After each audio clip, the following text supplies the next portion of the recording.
करेगा।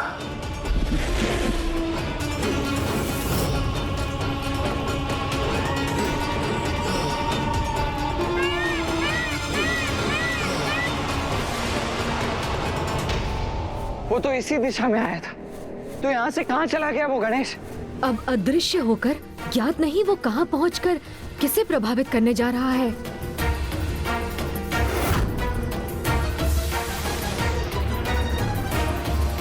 गणेश, तनिक लंका की ओर तो देखो। मूषक जी, उस दिशा में चलिए।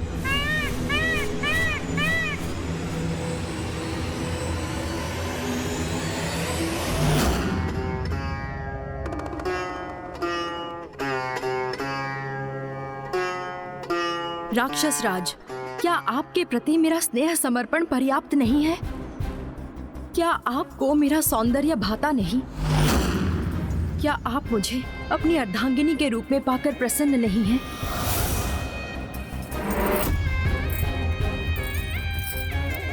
मेरे प्रश्नों का उत्तर दीजिए राक्षस राज। क्या कमी रह गई थी मुझ में जो आप देवी वेदवती के प्रति आकर्षित हुए और उनके तप में व्यवधान उत्पन्न किया? पूर्व में भी आप नंदी जी के श्राप से श्रापित हुए। तुम्हारे सर्वनाश का कारण एक वानर सेना ही बनेगी। अब पुनः एक श्राप के भागी बने हैं। क्या आपको अपनी तनिक भी चिंता नहीं है?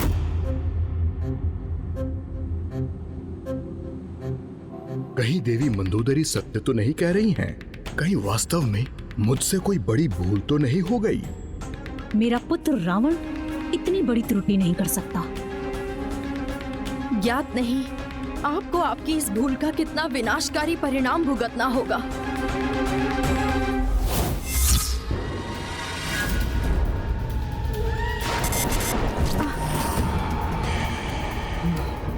कृपा करके अपने इस व्यवहार पर संयम रखिए राक्षस राज, और पर स्त्री को सदैव सम्मान की दृष्टि से देखिए। देवी मंदोदरी,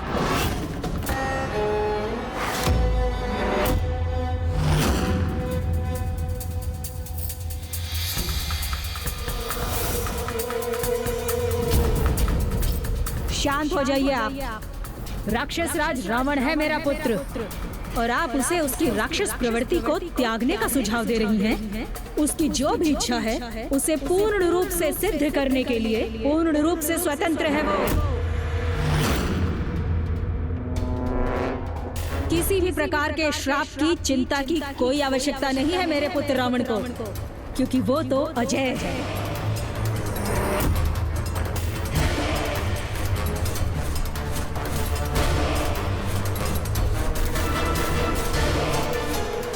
जिस स्त्री के प्रति आकर्षण हो उसे प्राप्त करने की इच्छा व्यक्त करने के लिए पूर्ण रूप से स्वतंत्र है मेरा पुत्र।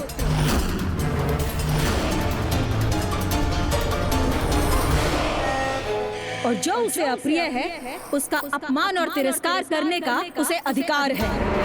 यही व्यवहार हम राक्षसों के अनुरूप है, और राक्षस राज रावण को ऐसा करने से रोकना सर्वथा अनुचित है।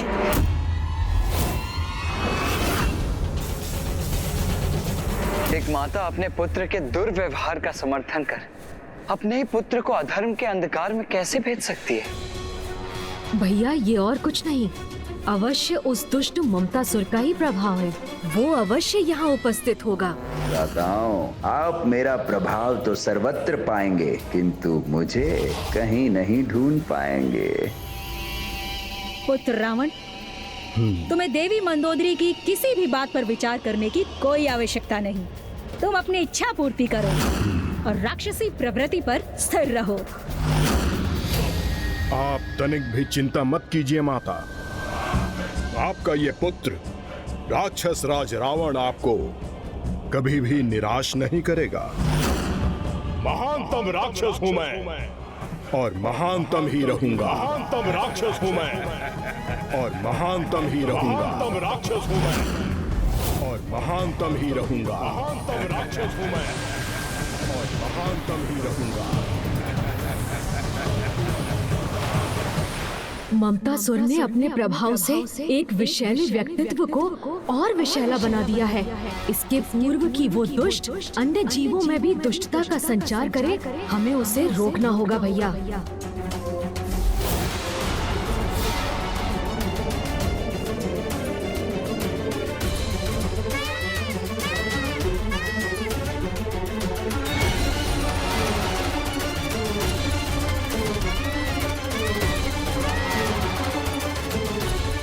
यहाँ तो सर्वत्र मेघ ही मेघ है अनुज गणेश।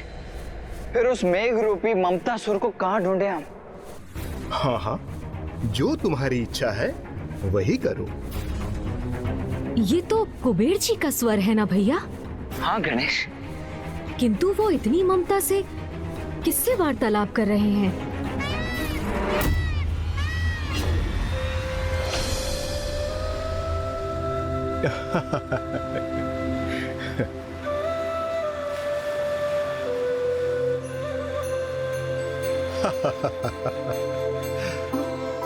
मेरे पुत्रों नल कुबेर मणिग्रीव कुबेर, यही तो आयु है आपकी क्रीड़ा करने की। इसलिए उन्मुक्त होकर जितनी इच्छा हो उतनी क्रीड़ा कीजिए। पिताश्री, आप चिंता न करें। आप अनुमति दे अथवा ना दे, हम तो अपनी इच्छा अनुसार से ही क्रीड़ा करेंगे।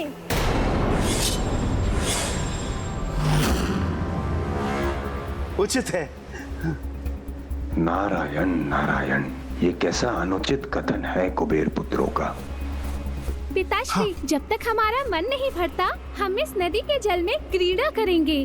तब तक आप यहीं स्थित रहकर हमारे वस्त्रों की देखरेख कीजिए। उचित है, सर्वथा उचित है। ममतासुर ने अपना प्रभाव यहाँ भी स्थापित करना आरंभ कर दिया है अनुज गणेश। कुबेर जी के पुत्र उन्हें आदेश दे रहे हैं कि उन्हें किस प्रकार कार्य करना है।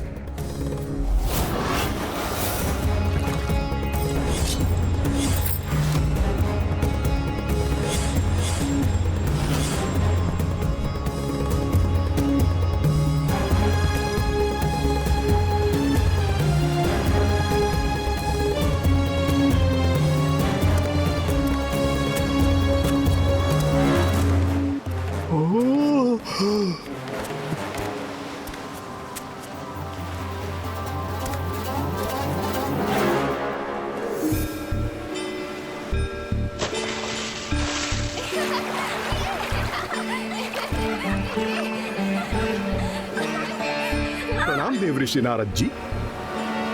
कुबेर जी, आपने अपने पुत्रों को उचित संस्कारों की सीख नहीं दी।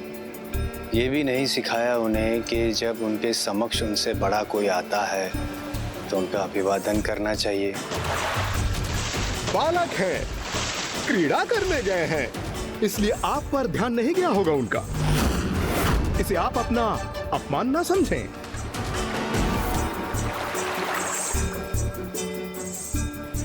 कुबेर जी, अपने पुत्रों को अति आवश्यक सीख देना अति आवश्यक है।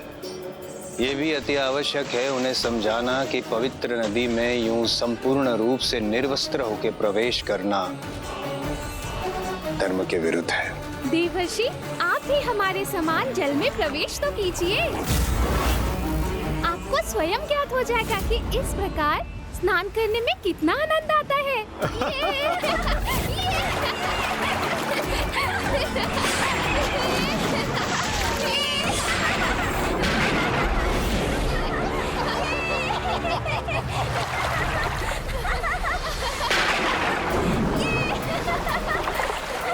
अपनी जल क्रीड़ा में तो खो ही गए मेरे पुत्र। उनके पुत्र देवर्षि नारद की अवहेलना और अपमान कर रहे हैं। पवित्र नदी के जल में कैसे प्रवेश किया जाता है, उस विधि को भूलकर पवित्र जलधारा का भी अपमान कर रहे हैं। और कुबेर जी उसके इस अनुचित व्यवहार से आनंदित भी हो रहे हैं। कुबेर जी, आपकी इस अनुचित ममता ने आपके पुत्रों के दुर्व्यवहार को देखकर भी अनदेखा करने को विवश नहीं किया, अपितु आपकी बुद्धि भी पूर्णतः भ्रष्ट कर दी है। इसीलिए आपके पुत्रों के इस दुर्व्यवहार को आप स्वीकार कर रहे हैं। दोषी है, दोषी है, दोषी। दंड तो अवश्य प्राप्त होगा।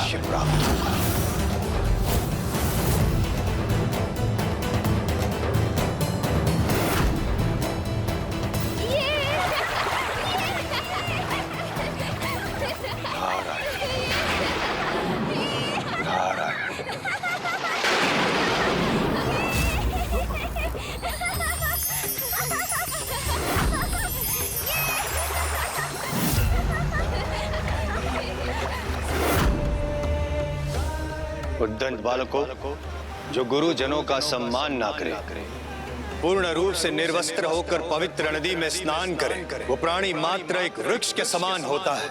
तो जाओ, मैं तुम्हें श्राप देता हूं, तुम दोनों भी इसी क्षण वृक्षों में परिवर्तित हो जाओगे।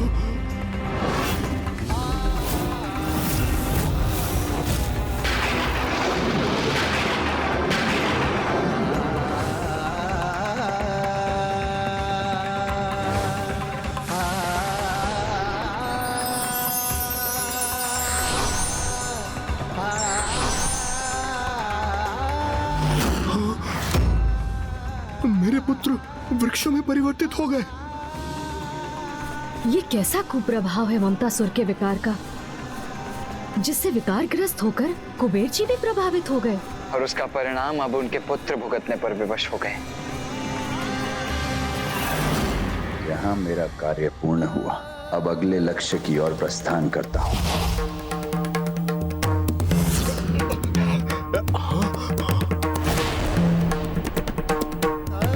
क्षमा देव ऋषि जी, क्षमा।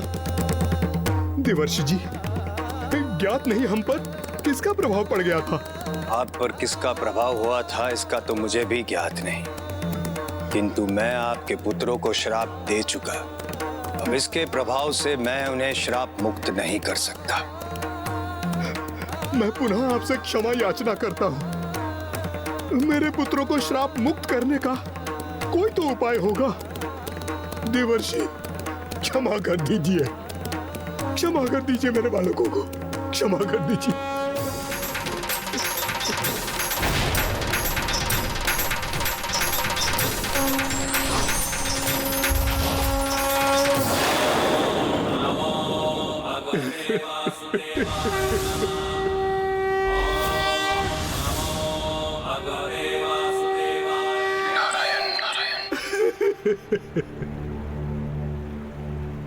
कुबेर जी,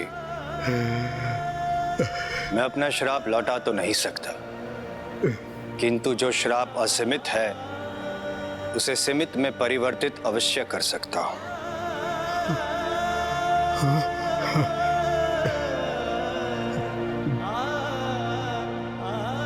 जब प्रभु नारायण स्वयं धरती पर प्रकट होंगे और जब वे बाल क्रीड़ा करेंगे, तब आपके पुत्रों को श्राप मुक्त अवश्य करेंगे।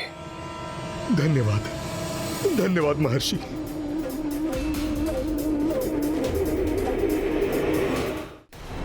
भैया, हमें यहाँ पहुँचने में भी विलंब हो गया और एक राक्षस के उपरांत ममतासुर एक देवता और उनके पुत्रों को प्रभावित करने में भी सफल हो गया।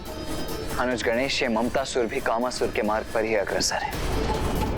जिस प्रकार कामासुर ने पहले रावण, फिर देवराज इंद्र के उपरांत ऋषि विश्वामित्र को प्रभावित किया था, उसी प्रकार ये दुष्ट ममतासुर भी एक बलशाली राक्षस और देवता को प्रभावित करने के उपरांत अब इन दोनों से भी अधिक महान व्यक्तित्व को प्रभावित करने के लिए तत्पर होगा।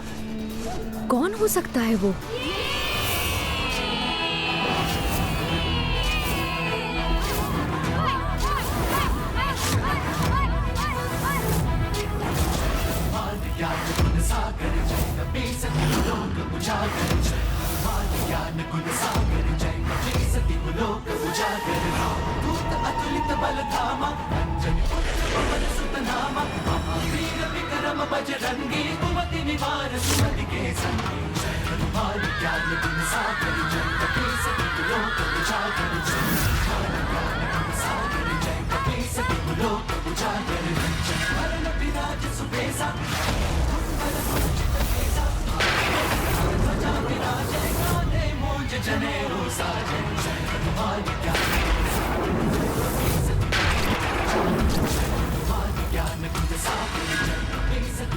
तुम्हारे लिए कुछ भी असंभव नहीं। जय हनुमान।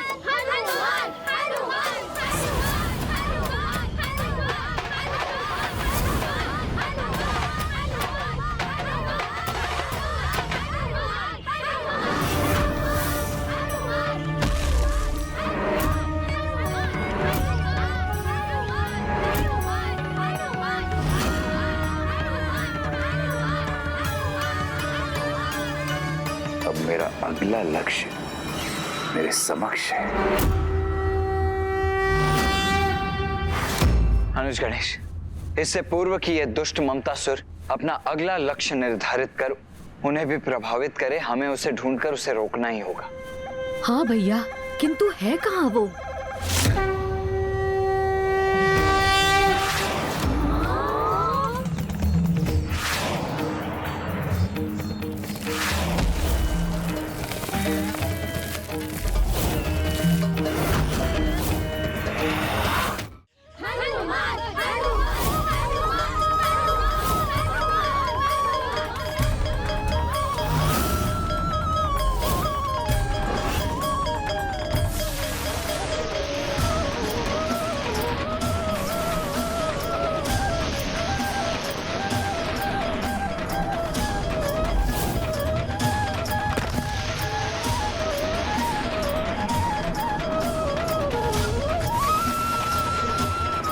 कितने बलशाली हो तुम हनुमान। इस शीला को उठा लिया तुमने हनुमान।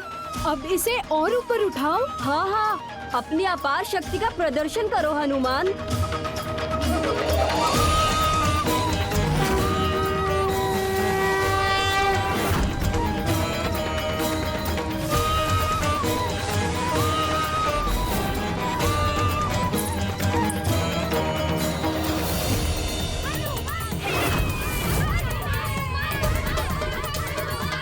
पुत्र हनुमान कैसी क्रीड़ा कर रहा है ये?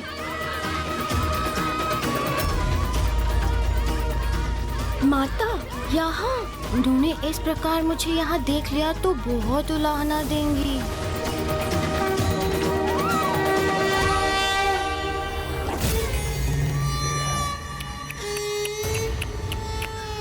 इतना दिव्य पुत्र और इतनी ममतामयी माता, जो अब मेरे ममता मोह के विकार का अगला लक्ष्य होंगे। आनंद आएगा, बहुत आनंद आएगा। माते माते माते।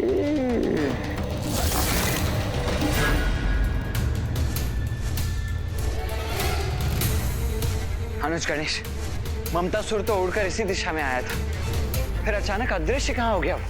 भैया आप चिंता मत कीजिए, हमें शीघ्र ममतासुर का कोई ना कोई संकेत अवश्य प्राप्त होगा।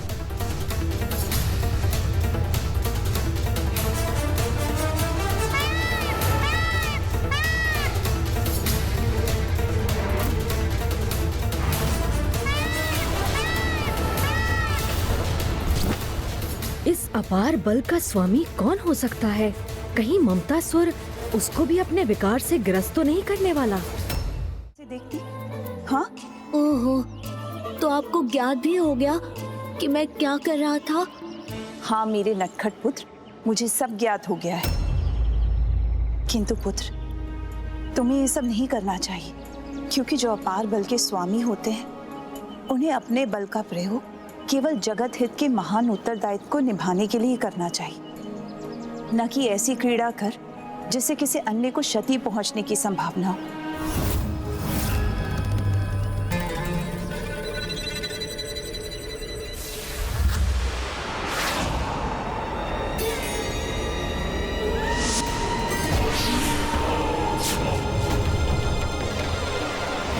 किंतु माता, मैं तो ये क्रीड़ा और मनोरंजन के लिए कर रहा था। माता, मुझे थोड़ी देर और क्रीड़ा करने दीजिए ना।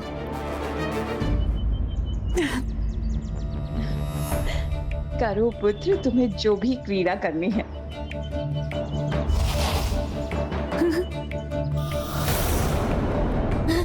आओ मित्रों, माता ने अनुमति दे दी, अब तो और आनंद आएगा।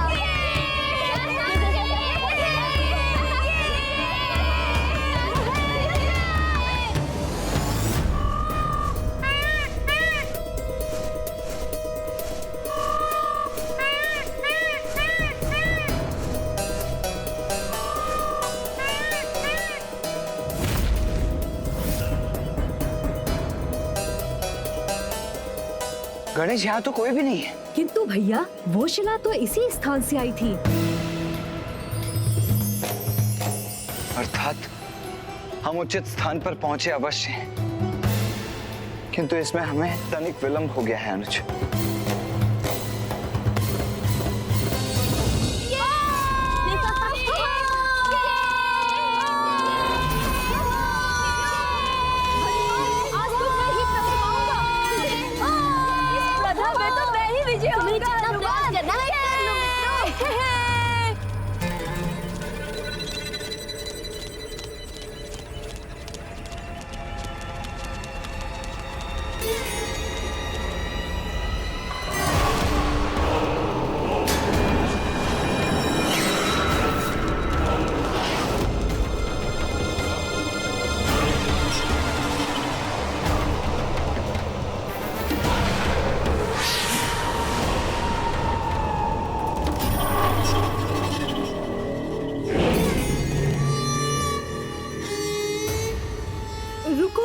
रुको हनुमान।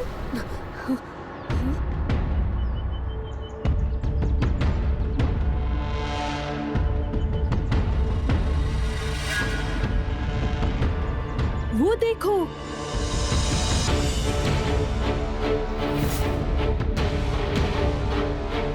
देखो वहां पर कोई ऋषि तपस्या कर रहा है।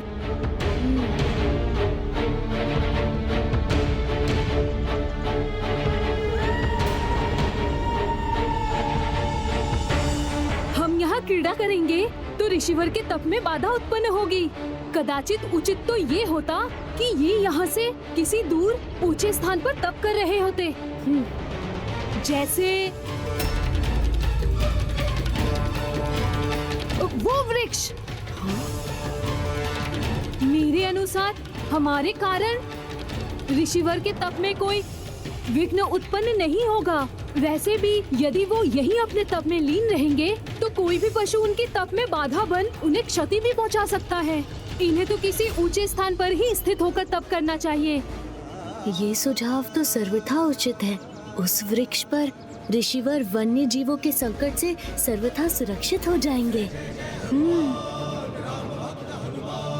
तो सिर्फ इन्हें ही क्यों, इनकी सुविधा हेतु मैं इन्हें इनकी शिला के साथ ही उस वृक्ष पर स्थित कर देता हूँ। फिर बिना किसी बाधा के ऋषिवर सदियों तक अपनी तपस्या कर सकेंगे। हाँ हाँ, यही उचित होगा हनुमान। किंतु क्या ये संभव है?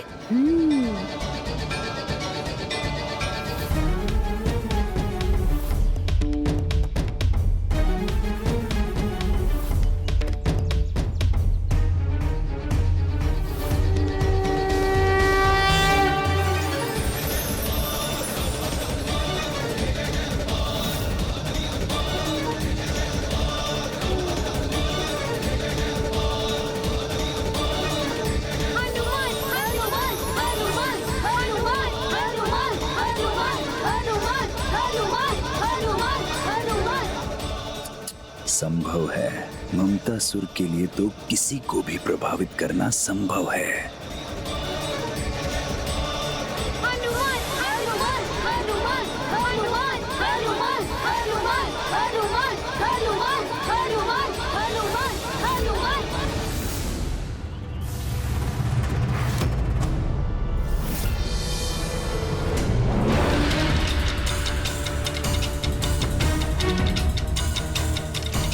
ममतासुर अपने प्रभाव से बाल हनुमान जी को कोई भूल करने के लिए प्रेरित कर सके, उसके पूर्व ही हमें ज्ञात करना होगा कि वो कहाँ है।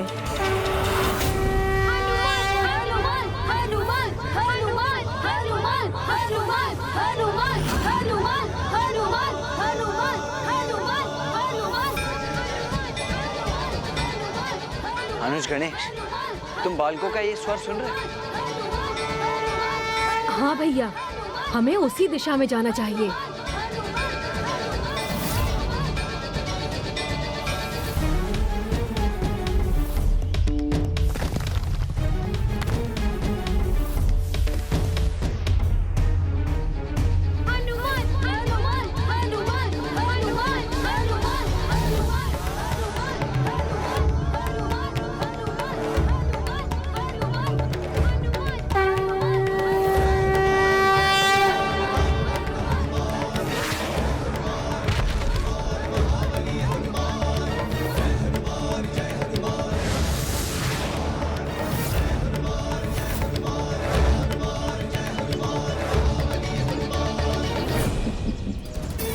यही तो मैं चाहता था।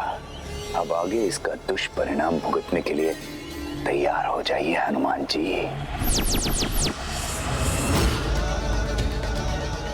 हनुमान हनुमान हनुमान हनुमान हनुमान हनुमान।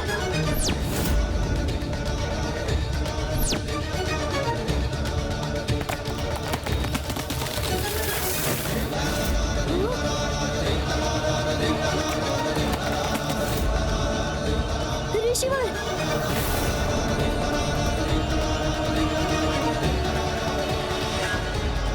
ये कैसे संभव है? मुझे इस वृक्ष पर स्थिर कर मेरा तप भंग करने का दुस्साहस किसने किया?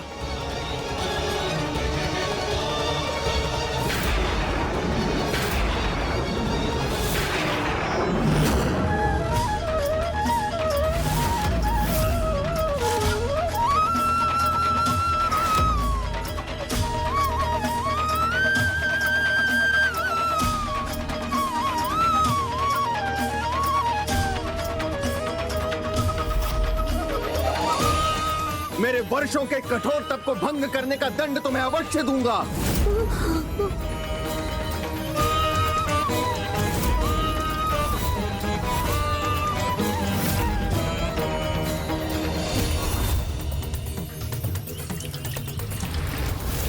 ये तो आरंभ मात्र है मेरे विकार के प्रभाव का।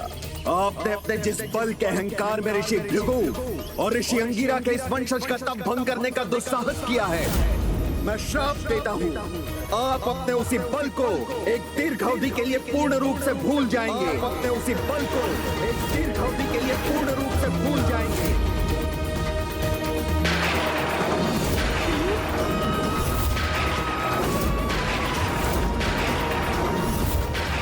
क्षमा ऋषिवर, क्षमा।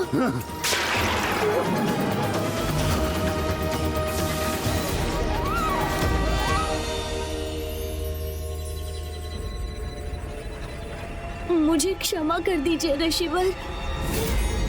वहां मैंने रावण को उत्तेजित किया और यहाँ हनुमान के बल को क्षीण करने में सफल रहा।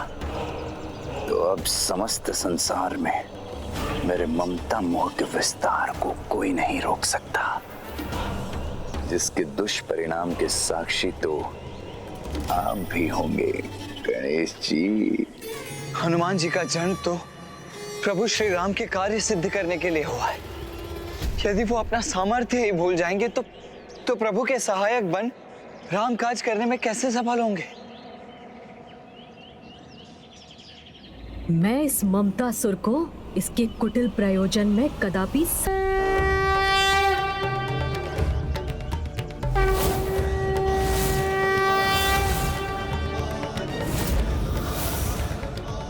मैं आपको श्राप मुक्त तो नहीं कर सकता, किंतु इसके प्रभाव को सीमित अवश्य कर सकता हूँ। भले ही मेरे श्राप के कारण आप अपनी विशेष शक्तियों को भूल गए हैं, किंतु जब कोई आपको आपके बल का स्मरण कराएगा, तब आप पुनः अपने सामर्थ्य को प्राप्त कर अपने महान दायित्वों को निभाने में सफल होंगे।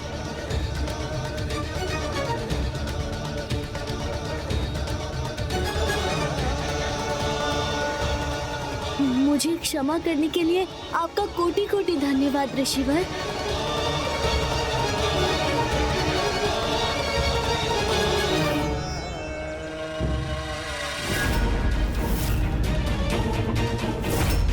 ममतासुर, ये तो यहाँ है। गणेश, इससे पूर्व कि ये दुष्ट पुनः मेघों का रूप धारण कर यहाँ से अदृश्य हो जाए, हमें इसे अपना बंदी बना लेना चाहिए।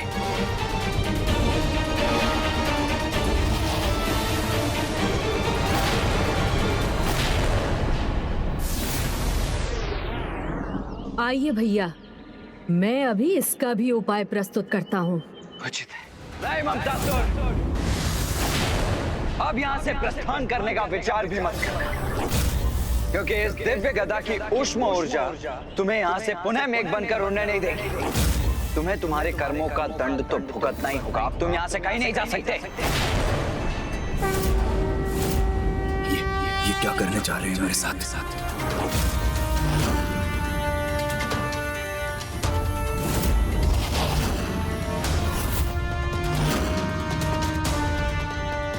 अब इनसे अपनी रक्षा कैसे करूं मैं?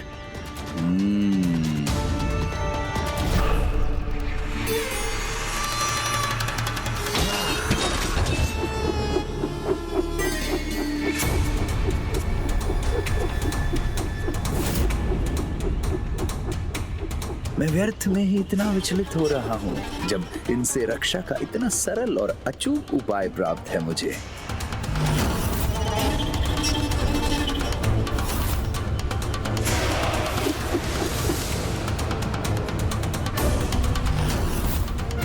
अब ये दुष्ट ममतासुर कैसा कपट करने जा रहा है? अपने सभी अस्त्रों को अदृश्य क्यों कर दिया इसने?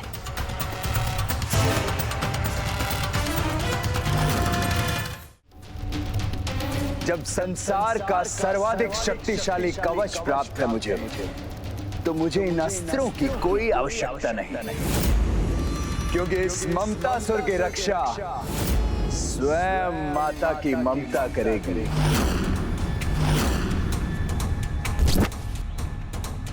ओम जगदम्बा जननी रक्षा करो, ओम भयहारिणी मैया रक्षा करो,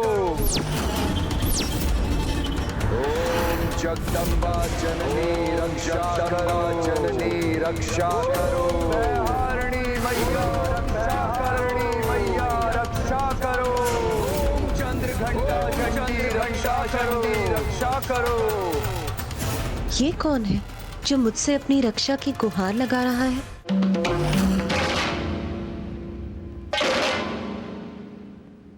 अपने इस पुत्र की रक्षा करो माता। इस निर्दोष को अकारण ही इतना दंड दिया जा रहा है। आपके पुत्र ममतासुर पर संकट की छाया छाई है, जो स्वयं मेरे भ्राताओं ने उत्पन्न की है। याद नहीं मुझे माते कि क्या द्वेष है इन्हें मुझसे, जो ये मुझे क्षति पहुंचाना चाहते हैं। प्रेम पूर्वक मैंने इनकी सेवा की, अपने भवन में स्वागत किया, इनका भोजन कराया, तन मन से सेवा की, परंतु फिर भी मैं दंड का भागी क्यों हो गया हूं माते? और हाँ माते, इन्होंने छल पूर्वक मुझसे वो गदा भी छीन ली जो आपने मुझे मेरी रक्षा के लिए प्रदान की थी। रुको ममतासुर, माँ की ममता का अनुचित लाभ उठाने का प्रयास मत करो। सत्य तो आपके समक्ष है माते। भ्राता गणेश केवल मुझे चेतावनी ही नहीं दे रहे हैं, अपितु आपकी ही दी हुई गदा से मुझ पर प्रहार भी करना चाहते हैं। रक्षा कीजिए माते, मेरी रक्षा कीजिए, अपने पुत्र की रक्षा कीजिए माते। शूलेन पाही नो देवी। अनुज गणेश, जिस मंत्र के जाप को माता कभी अनसुना नहीं करती, सदैव जिसका जाप करने वाले की रक्षा करती है, इस दुष्ट ममतासुर ने माता के उसी रक्षा मंत्र का जाप आरंभ कर दिया है। पाही खड्गेन चांबिके घंटा स्वनेन न पाही, चाप जानी स्वनेन च।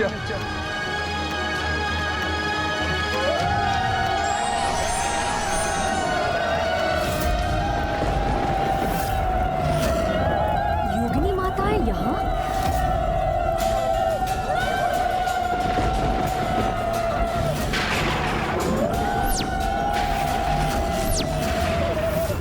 इस दुष्ट के लिए योगिनी माताएं स्वयं प्रकट हो गई हैं। अब देखना भ्राताओं, मैं किस प्रकार आपकी माता के द्वारा ही आपको क्षति पहुंचाता हूं। पहले आपके पिताश्री ने आपकी गर्दन काटी थी, आज स्वयं आपकी माता ही आपकी शत्रु हो जाएंगी।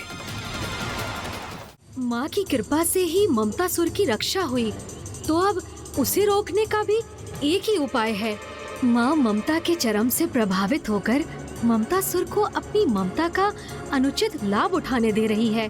हमें माँ को इसका आभास कराकर उन्हें ममतासुर के विरुद्ध करना होगा, तब माँ स्वयं इसे उचित सीख प्रदान करेंगी। इसके लिए तुम्हारे पास कोई योजना है? भैया, ममतासुर अभी माँ की ममता से ही परिचित है, किंतु उसे ये ज्ञात नहीं कि माँ अनुशासन भंग करने वालों के प्रति अत्यंत कठोर भी हो सकती है। हमें माँ के उसी रूप को जागृत करने हेतु अपने व्यवहार से माँ को विचलित करना होगा। नहीं अनुज गणेश, हमें नहीं, ये कार्य तो तुम्हें ही पूर्ण करना होगा। किंतु भैया। नहीं नहीं नहीं अनुज गणेश, कोई किंतु परंतु नहीं। किसी के द्वारा मर्यादा भंग करने पर माँ का क्रोध चरम पर पहुंचकर उनके काली रूप को प्रकट कर देता है, जो प्रलय की स्थिति तक उत्पन्न कर देता है, जिसके पश्चात स्वयं पिताश्री तक के लिए माँ को शांत कर पाना अत्यंत कठिन हो जाता है। मैं माता के उस भयानक रूप का साक्षी बनने का इच्छुक नहीं हूँ। अर्थात अब जो भी करना है वो मुझे ही करना होगा।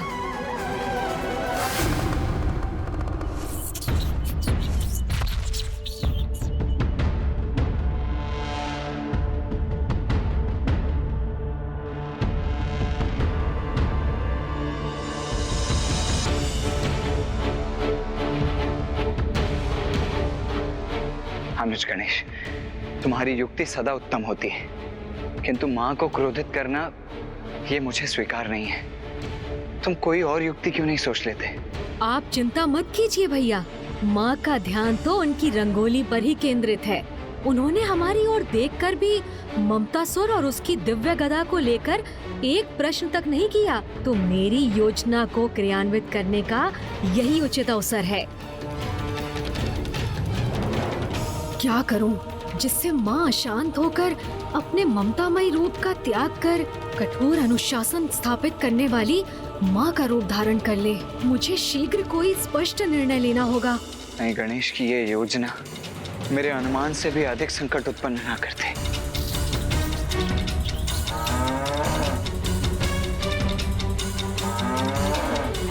माता कामधेनु, मेरे इस कार्य में वही मेरी सहायक बनेंगी। गणेश गौशाला की ओर क्यों जा रहा है? माता कामधेनु के पास? आप कृपया रुकिए।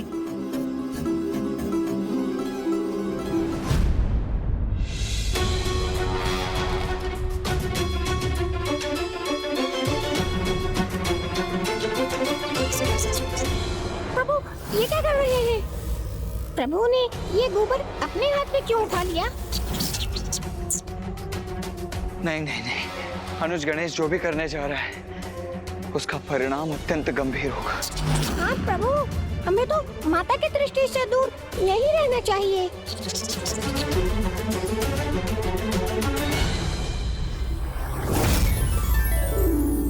अब मेरी ये रंगोली पूर्ण होने जा रही है। स्वामी इसे देखेंगे तो कितने प्रसन्न हो जाएंगे। मेरी ये योजना अवश्य सफल होगी।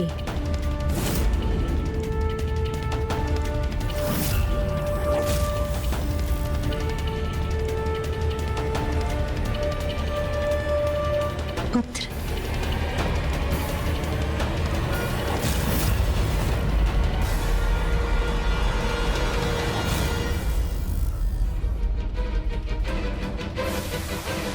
गणेश ने ये क्या कर दिया?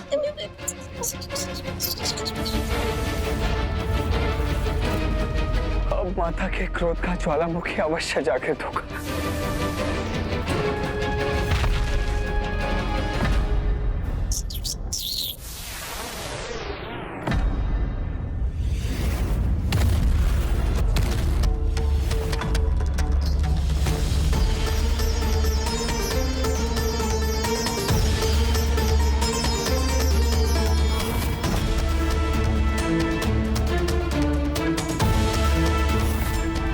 अब माँ अपने क्रोध को रोक नहीं सकेंगी।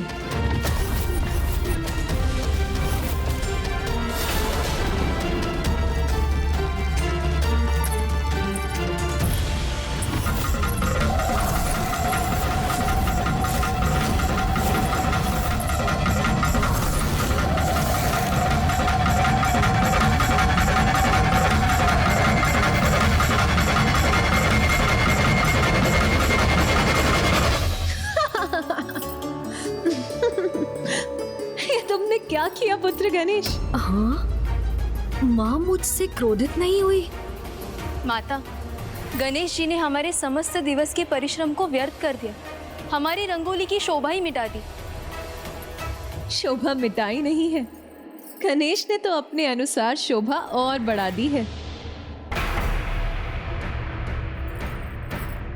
विश्वास नहीं होता, माँ गणेश की इस उद्दंडता की भी प्रशंसा कर रही है। पुत्र गणेश, क्या तुम अपनी कलात्मकता का प्रदर्शन कर इसमें कुछ और निखार लाना चाहते हो? नहीं माँ। मेरे विचार से गणेश द्वारा जोड़े गए इस शुभ गोबर पर हमें पुष्प सज्जित करना चाहिए। इससे इस रंगोली की सुंदरता और बढ़ जाएगी। आज प्रथम बार मैं चाहता हूँ कि माँ मुझसे रुष्ट हो, तो वो उसके सर्वथा विपरीत व्यवहार कर रही है।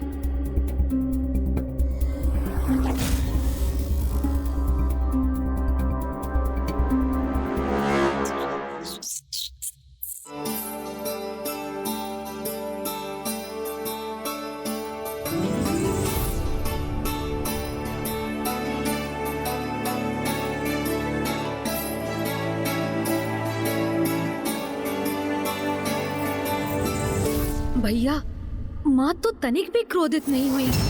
प्रसन्न रहो अनुज कि माँ को क्रोध नहीं आया और तुम सुरक्षित लौट आए हो। नहीं भैया, संपूर्ण जगत को ममतासुर से सुरक्षित करने हेतु उन्हें क्रोधित तो करना ही होगा। तभी तो माँ ममता को त्याग कर अनुशासन और शिष्टाचार को स्थापित करने हेतु उस दुष्ट ममतासुर को उचित सीख देंगी। तो अब तुम क्या करने वाले हो अनुज? आप तो मेरी सहायता करेंगे नहीं, तो अब मुझे ही कुछ करना होगा। नहीं, ऐसा नहीं है अनुज, वो मैं बस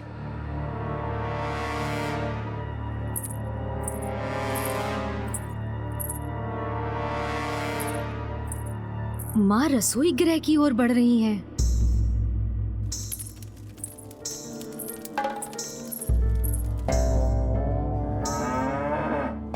सूझ गई युक्ति। हाँ, किंतु रसोई गृह। प्रभु मयूर जी से क्या वार्तालाप कर रहे हैं?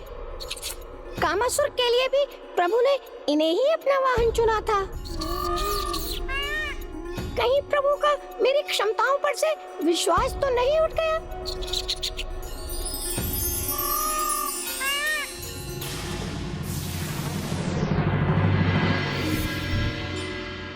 धन्यवाद मयूर जी।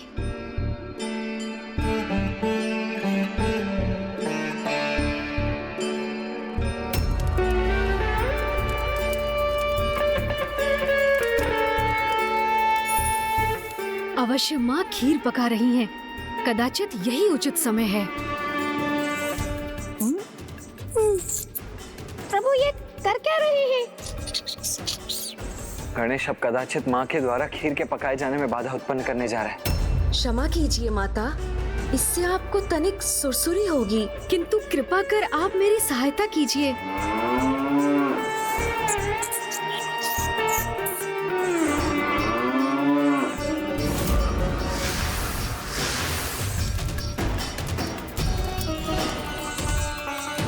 रसोई घर में ये धूल कहाँ से आ रही है?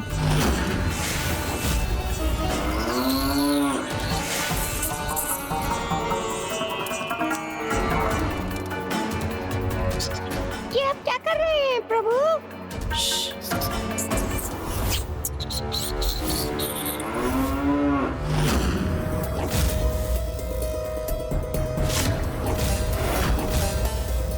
अनुज, गणेश, अब माँ के क्रोध से तुम्हारी कोई रक्षा नहीं कर सकता। पुत्र गणेश, पुत्र गणेश, पुत्र गणेश। पुत्र, आज ये नटखट बालक के समान क्रीड़ा क्यों कर रहे हो तुम? इसमें बहुत आनंद आ रहा है तुम्हें। उचित है, यदि क्रीड़ा करनी है तो करो, किंतु ना अब देवी कामधेनु को सताओ और ना ही अब मेरे कार्य में कोई व्यवधान उत्पन्न करो। मुझे खीर बनाने के उपरांत पूजा भी करनी है। माता इस बार थोड़ा रुष्ट तो हुई, परंतु क्रोधित नहीं। माँ, कुछ तो क्रोध कीजिए। आज आपका क्रोध कहाँ लुप्त हो गया है? अब तो मुझे पूजा में बाधा उत्पन्न कर ही उनका क्रोध जागृत करना होगा। श्रृंगी जी, वो प्रभु ने जो कार्य दिया था वो संपन्न हो गया है क्या? अरे नहीं हुआ तो हो जाएगा, गणेश जी साथ है ना। अच्छा हुआ नंदी जी, श्रृंगी जी, आप दोनों भी आ गए। अब आप दोनों एक अत्यंत महत्वपूर्ण कार्य को संपन्न करने में मेरी सहायता कीजिए।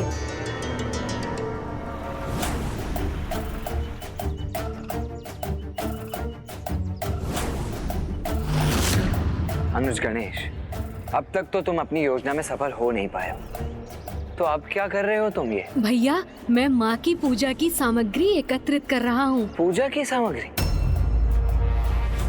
तो अनुज, तुम बेलपत्र जैसे शुभ वृक्ष के पत्र एवं अन्य फलों के स्थान पर ये विषैले धतूरे और अखवन के पत्र क्यों एकत्रित कर रहे हो, जिनका शुभ कार्यों में प्रवेश ही निषेध है? क्योंकि भैया, अब तो माँ के क्रोध को जागृत करने का यही एकमात्र उपाय शेष है। माता का क्रोध प्रभु आपने हमें ये पूर्व में क्यों नहीं बताया?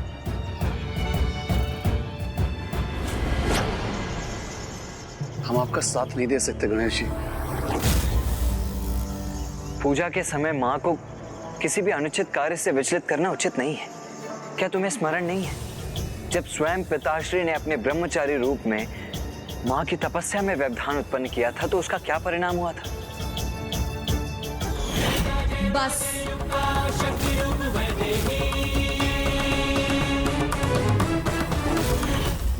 मुझे ज्ञात है भैया, माँ किसी भी त्रुटि को क्षमा कर सकती हैं, किंतु पिताश्री की पूजा में विघ्न कदापि क्षमा नहीं कर सकती। अनुज,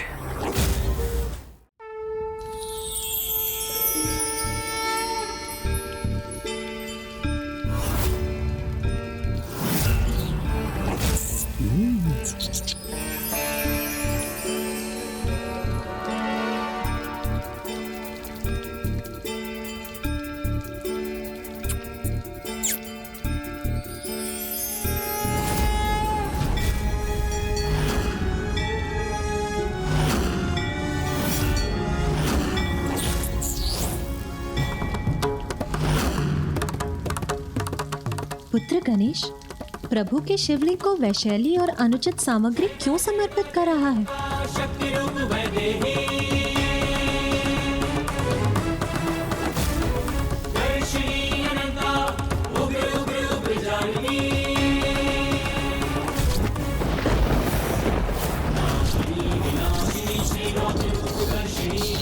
ऐसी अनुचित पूजा क्यों कर रहा है गणेश? क्या उसे ज्ञात नहीं है कि धतूरा एवं अन्य वन्य फूल पूजा में समर्पित नहीं किए जाते?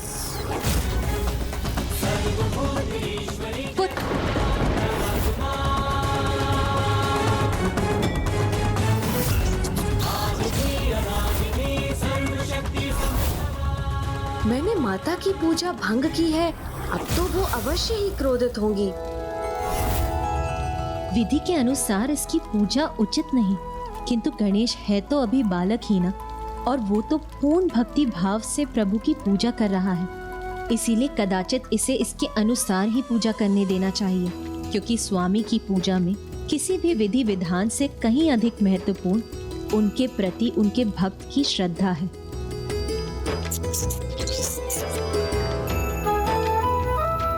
पुत्र, तुम सर्वप्रथम अपने अनुसार पूजा संपन्न कर लो, उसके बाद मैं अपनी पूजा आरंभ करूंगी।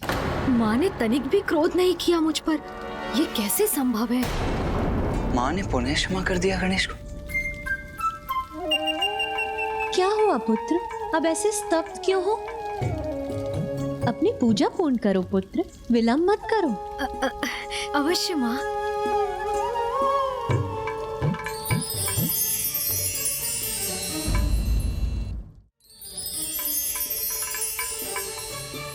ओम नमः शिवाय। पुत्र गणेश, अब तुम्हारी पूजा यदि समाप्त हो गई हो तो मुझे भी अपनी पूजा आरंभ करने दो। हाँ माता।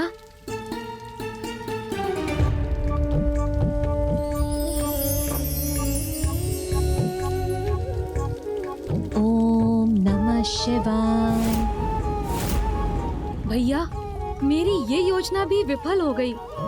बस अब बहुत हुआ अनुज गणेश, तुम अपने सभी प्रयास कर चुके हो, किंतु कदाचित तुम्हारी इस योजना का असफल होना ही उचित है। नहीं भैया, हमें इसमें सफलता प्राप्त करनी ही होगी।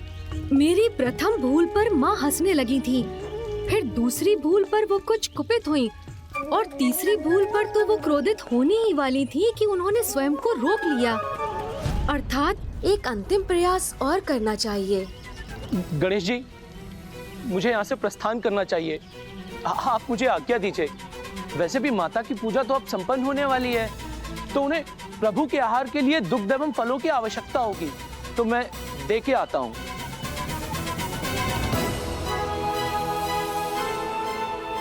गणेश जी, मैं भी यहाँ से प्रस्थान करता हूँ। मैं तो न कभी यहाँ था न अभी हूँ।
पिताश्री का भोजन ग्रहण कर लिया गणेश ने।